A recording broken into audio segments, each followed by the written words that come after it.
Example 8.23. A bag contains 6 green balls, some black and red balls. The number of black balls is twice as the number of the red balls. The probability of getting a green ball is thrice the probability of getting the red ball. Find the number of black balls, the total number of balls.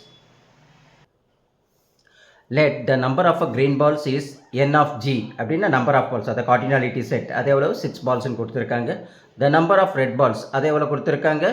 number of red balls equal to நம்மளுக்கு தெரியாது, அதனால அதை நம்ம என்னன்னு வச்சுக்கிறோம், x அப்படின்னு நம்ம வச்சுக்கிறோம் என் நம்பர். அப்போ அடுத்தது வந்து therefore the number of a black ball is அப்படின்னு சொல்லும்போது number of a black balls அதுதான் என்னது cardinality, அதோட கவுண்டிங் எவ்வளோ அப்படின்னு பார்த்தா 2 into x, அதாவது ட்வைஸ் ஆஃப் த எக்ஸ்ன்னு சொல்லியிருக்காங்க. ட்வைஸ் ஆஃப் த எக்ஸ்ன்னா என்னது, ரெட் பால் விட ஜாஸ்தின்னு சொல்லியிருக்காங்க. இப்போ என்ன கொடுத்துருக்காங்க, the number of black balls is as a twice as a number அப்படின்னு கொடுத்துருக்காங்க. அப்போ ட்வைஸ் அஸ் அ நம்பர் அப்படின்னா எந்த நம்பரு, அதான் ரெட் பாலோட எக்ஸு, அதோட சேரும்போது 2 into x அப்படின்னு நம்மளுக்கு ஆயிடுது. The total number of balls n of s அப்படின்னு சொல்லும்போது இதையெல்லாம் நம்ம ஆட் பண்ணுறோம். 6 + x + இந்த 2x இல்லைங்களா, இது க்ரீனு ரெட்டு இது பிளாக்கு, இது மூணுத்தையும் நம்ம ஆட் பண்ணுறோம். ஆட் பண்ணும்போது இந்த எக்ஸ் இருக்கிறதுனால இது 1x ஞாபகம் வச்சுக்கணும், இது 2x, அப்போது மொத்தமாக 3x இல்லைங்களா. அப்போ 3xோட இங்கே என்ன வருது, நம்மளுக்கு 6 இருக்குது. அப்போ 6 + 3x அப்படின்றது தான் டோட்டல் நம்பர் ஆஃப் நம்மளுக்கு என்னது பால்ஸ். புரியுதுங்களா. இப்போ அடுத்தது என்ன கேட்குறாங்க, it is given that p of g equal to, அங்கே என்ன கொடுத்துருக்காங்க, the probability of getting the green ball is thrice the probability of getting the red ball. அப்போ ரெட் பால் விட thrice அப்படின்னு சொல்கிறாங்க. அப்போ ரெட் பால் எவ்வளவு எக்ஸு, அதோட thrice. புரியுது இல்லைங்களா, அதுதான் என்னது நம்மளுக்கு க்ரீன் பாலோட கண்டிஷன். புரியுதுங்களா. அப்போது 3 into the given that p of green ball, இங்கே பொறுத்த வரைக்கும் 3 into p of r, அதாவது probability of getting green ball is a thrice a probability of getting the red ball.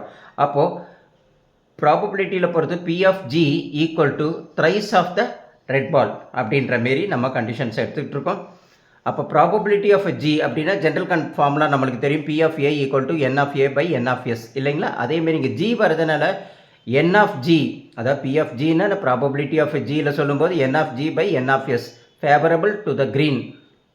புரியுதுங்களா. டோட்டல் ஆஃப் த அங்கே என்ன கொடுத்துருக்காங்களோ அந்த பால்ஸு. அதேமாரி 3 into இங்கே p of rன்னு சொல்லும்போது n of r by n of s அப்படின்னு நம்ம எடுத்துக்கிறோம். இப்போ n of g நம்மளுக்கு ஆல்ரெடி தெரியும், பார்த்துருக்கோம். நம்ம என்னென்னு எடுத்திருக்காங்க, 6ன்னு எடுத்திருக்காங்க இல்லைங்களா. அந்த 6க்கு ஆசிட்டிஸ் அப்படியே 6 + 3xன்னு போட்டுக்கிறோம். ஈக்குவல் டு 3க்கு 3 அப்படியே போட்டுக்கிறோம், இன்ட்டுக்கு இன்ட்டு அப்படியே போட்டுக்கிறோம். n of rன்னு சொல்லும்போது அங்கே எவ்வளோ கொடுத்துருக்காங்க, n of r பொறுத்த வரைக்கும் நம்மளுக்கு தெரியாது, அது எக்ஸ்ன்னு தான் கொடுத்துருக்காங்க, எக்ஸ்ன்னு எடுத்துகிட்ருக்கோம். கீழே n of s வந்து 6 + 3x. அப்போது கீழே இருக்கிற டினாமினேட்டர் ரெண்டுத்துலேயும் பார்க்குறோம், ரெண்டுமே என்னவாக இருக்குது, சேமாக இருக்குது இல்லைங்களா. அப்போது ஈக்குவேட்டிங் நியூமரேட்டர் பை டினாமினேட்டர் மெத்தடில் பார்க்கும்போது eliminate the denominator, whatever the rest is in the numerator we will take அப்படின்ற ஒரு கண்டிஷன் இருக்குது. அதனால் 6 ஈக்குவல் டு 3 into x. அப்போ 6 ஈக்குவல் டு 3xனா 3x ஈக்குவல் டு 6, அப்போ x ஈக்குவல் டு 6/3 இல்லைங்களா. அந்த கண்டிஷன் வரும்போது நம்ம 3 டேபிள்ஸில் 6 வந்து 2 டைம்ஸில் இது 1, 2/1 இஸ் நத்திங் பட் 2. அப்போ எக்ஸோட வேல்யூ என்னது 2.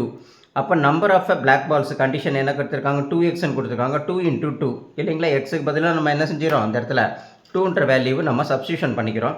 அப்போ இந்த எக்ஸோட வேல்யூ தூக்கி 2 போடும்போது 2 2s are 4 ஆகிடுது. டோட்டல் நம்பர் ஆஃப் பால்ஸில் பார்க்கும்போது நம்மளுக்கு என்ன கண்டிஷன் கொடுத்துருக்காங்க, 6 + 3x இல்லைங்களா, அதான கண்டிஷன். அப்போ 6 into 3, 3க்கு அப்படியே போட்டுக்கிறோம். இந்த 2க்கு பதில் எக்ஸுக்கு பதில் இந்த 2வை போட்டுக்கிறோம். 3 2s are 6 ஆகுது. 6 + 6 ஈக்குவல் டு 12. அப்போ டோட்டல் நம்பர் ஆஃப் பால்ஸ் எவ்வளவு, நம்மளுக்கு 12 அப்படின்னு நம்மளுக்கு ஒரு புரிய வருது. புரியலைன்னா ஒரு தடவைக்கு 2 வாட்டி வீடியோவை நீங்கள் போட்டு பாருங்கள். ஒன்ஸ் நீங்கள் புரிஞ்சதுக்கப்புறம் நீங்கள் போடுங்க, you will get a full marks.